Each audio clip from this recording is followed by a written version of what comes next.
করুন অ্যাপের bell icon, subscribe করুন স্পিড ARC24, সব সময় থাকুন খবরে।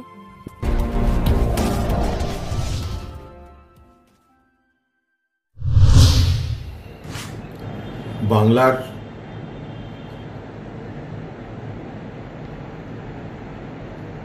সাধারণ গরিব মানুষ যারা রুটি রুজির জন্য ভারতবর্ষের বিভিন্ন প্রান্তে ছড়িয়ে আছে, বাংলার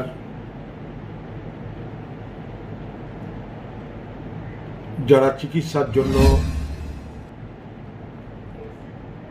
বোম্বে, কর্ণাটক, ভেলোর, তামিলনাড়ু, দিল্লি ছড়িয়ে আছে, পর্যটক বাইরে বাইরে তারা ছড়িয়ে আছে, সব থেকে বড় কথা ছাত্রছাত্রী তাদের একটা বিরাট অংশ বাইরে। লকডাউনের পর থেকে সবাই আটকে গেছে, সবাই 3 দফার লকডাউন চলছে, কিন্তু একটা দীর্ঘস্থায়ী কোনো পরিকল্পনা আমরা দেখতে পাচ্ছি না। একবার করে প্রধানমন্ত্রী আসছেন, লকডাউনের দিন বাড়িয়ে দিচ্ছেন। এখন তো প্রধানমন্ত্রীর আশাও বন্ধ হয়ে গেছে, সরকারি নির্দেশ দিয়েই লকডাউন বাড়িয়ে দেওয়া হচ্ছে।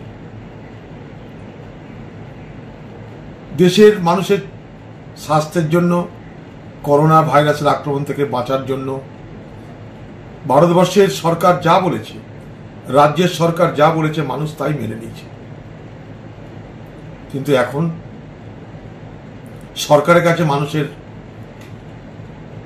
আশা যে মানুষকে তারা তাদের নিজের নিজের ঘরে ফিরিয়ে দেবে। সরকারের কথায় লকডাউন মেনেছে,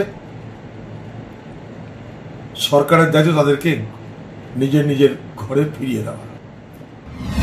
এই দাবির মধ্যে, ভাবনার মধ্যে এতটুকু অবাস্তবতা নেই, অযৌক্তিকতা নেই। খুব সাধারণ দাবি, এটা খুবই সাধারণ দাবি, অথচ আজ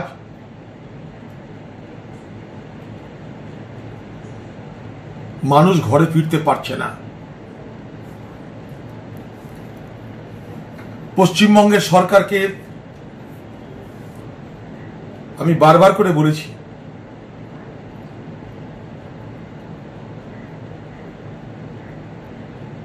যে পশ্চিমবঙ্গের বাইরে যারা পরিযায়ী শ্রমিক আছেন, আটকে যাওয়া মানুষ আছে, তাদের জন্য সিরিয়াসলি ভাবুন।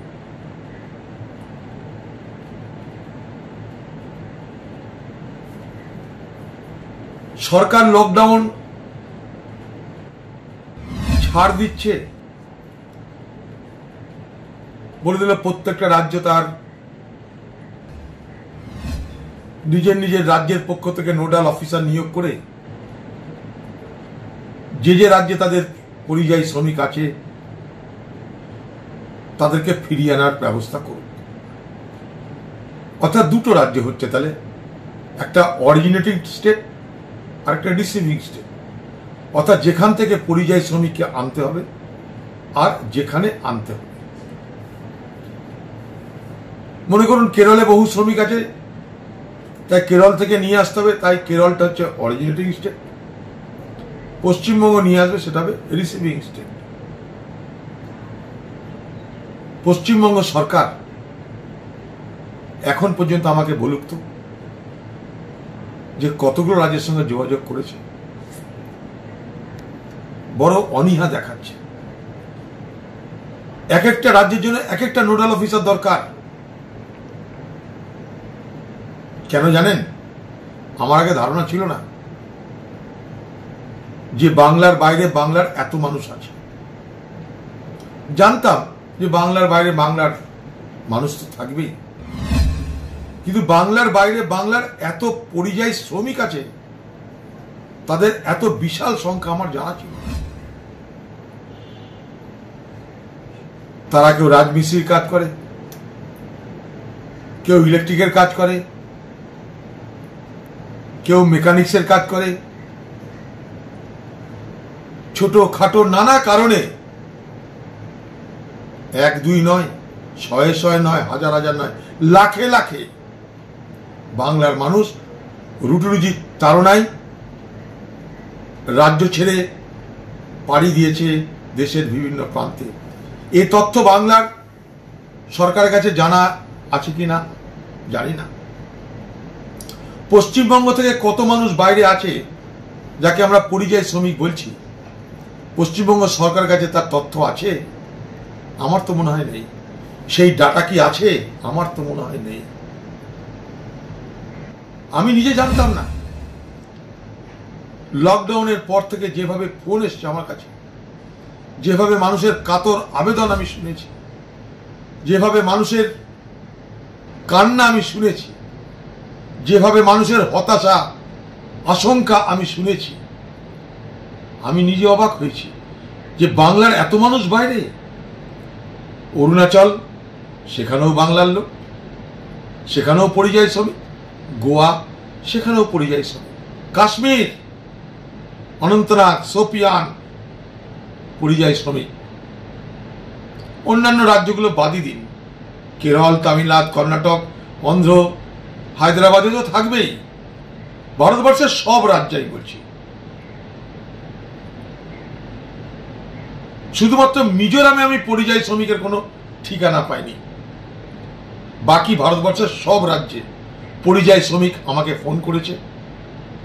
লকডাউনের পর থেকে জানতে পেরেছি তাদের কথা। কারোর কাছে খাবার নেই, কারোর কাছে থাকার জায়গা নেই। আমি আমার মতন করে চেষ্টা করে প্রত্যেকটা রাজ্যের মুখ্যমন্ত্রী, সেখানকার বড় বড় সরকারি পদাধিকারী ব্যক্তি, ভারতবর্ষের বিভিন্ন মন্ত্রক আবেদন করে, নিবেদন করে, ভিক্ষা চেয়ে তাদের খাদ্য পৌঁছে দেওয়ার চেষ্টা করেছি। একবার নয়, বারবার করে সেখানকার মন্ত্রীদের সঙ্গে, কেন্দ্রের মন্ত্রীদের সঙ্গে, জনপ্রতিনিধি যারা আছে, যে পার্টিরই হোক, আমার পার্টি, বিপক্ষ পার্টি, সব পার্টি জনপ্রতিনিধিকে অনুরোধ করে, উপরোধ করে বাংলার সেই সমস্ত পরিযায়ী শ্রমিক, বাংলার থেকে যারা বাইরে গিয়ে আটকে গেছে চিকিৎসা করাতে, অন্য কোনো কাজে, আমি তাদের সঙ্গে যোগাযোগ করে সাধ্যমতো তাদের সহযোগিতা করার চেষ্টা করেছি। সে পর্যন্ত সেখানকার মানুষের একটা আশা ছিল যে লকডাউন ফিরে যাব। আজ সেই জায়গাটাই তাদের করুণ অবস্থা। লকডাউন উঠছে, ফিরে যাওয়ার কোনো নিশ্চয়তা পাচ্ছে না। এই যে ফিরে যাবার অনিশ্চয়তা, এই অনিশ্চয়তায় তারা কিন্তু এক একজন মানসিক বিষাদে আক্রান্ত হচ্ছে, মানসিক ভারসাম্য হারিয়ে ফেলছে, মানসিক অবসাদের শিকার হচ্ছে। রীতিমতন কাঁদছে তারা ফোনে আমাকে, আমাদেরকে বাড়ি নিয়ে চলুন, আমাদেরকে বাড়ি নিয়ে যাওয়ার ব্যবস্থা করুন। আমি অসহায়ের মতো তাদের কথা শুনছি, কিন্তু কি করব? বারবার করে পশ্চিমবঙ্গ সরকারকে বলেছি যে সমস্ত কৃতিত্ব নিন দিদি, আপনি আমাদের সকলকে ব্যবহার করুন। আমি দিল্লিতে আছি, আটকে আছি, আপনি আমাকেও ব্যবহার করুন। আরে ভাই, রামচন্দ্রের সেতু বাঁধতে কাঠবিড়ালিরও দরকার হয়েছিল। আমি না হয় কাঠবিড়ালি হয়ে আপনাকে সাহায্য করব। আপনাকে সাহায্য করবো মানে বাংলার পরিযায়ী শ্রমিকদের, আটকে যাওয়া, ফেসে যাওয়া মানুষদের ফিরিয়ে আনতে আমি সহযোগিতা করতে চাই।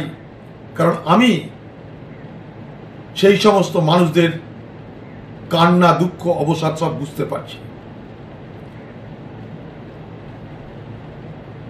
আমি পীযূষ গোয়েলের সঙ্গে একবার না একাধিকবার কথা বলেছি।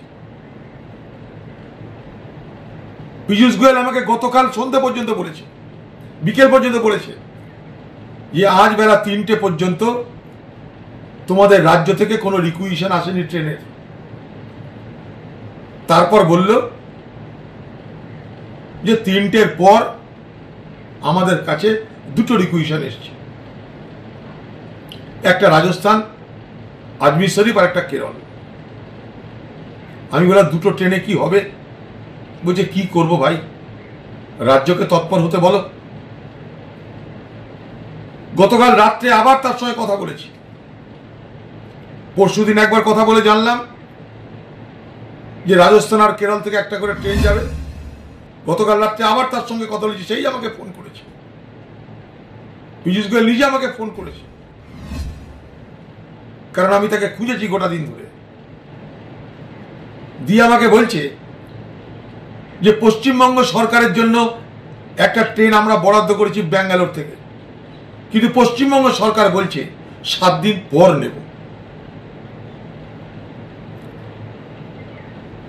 আমি পীযূষ গোয়েলকে জিজ্ঞেস করেছি যে যারা আসবে তাদের তো পকেটে পয়সা নেই, তো উনি আমাকে বলেছেন 85% যাতে কেন্দ্র দেয় তার কথা ভাবছি আমরা। বাংলার মুখ্যমন্ত্রী বাংলার মানুষগুলোকে ফিরিয়ে আনুন, সোনিয়া গান্ধী দাবি করেছে, সোনিয়া গান্ধী বলে দিয়েছে, সোনিয়া গান্ধী আশ্বাস দিয়েছে যে পরিযায়ী শ্রমিকদের ফিরিয়ে আনতে যদি সরকার টাকা না দেয় কংগ্রেস সেই টাকা বরাদ্দ করবে। কি করে আমরা বরাদ্দ করব? ভিক্ষা করে, চাঁদা চেয়ে, যেভাবেই হোক। ঠিক একইভাবে বাংলার পরিযায়ী শ্রমিক আটকে পড়া মানুষদের জন্য আপনিও বলুন যে ট্রেনের ভাড়ার পরোয়া করি না, বাংলার মানুষ, বাংলার বাইরে আটকে থাকা প্রত্যেকটা বিপদে পড়া মানুষকে ফিরিয়ে আনবে। তার জন্য যদি ভাড়া দিতে হয় সেই ভাড়া সারা বাংলার মানুষ জোগাড় করবে। খেলা, মেলা, আনন্দ উৎসব, ক্লাব, অনেক টাকা খরচ হয়।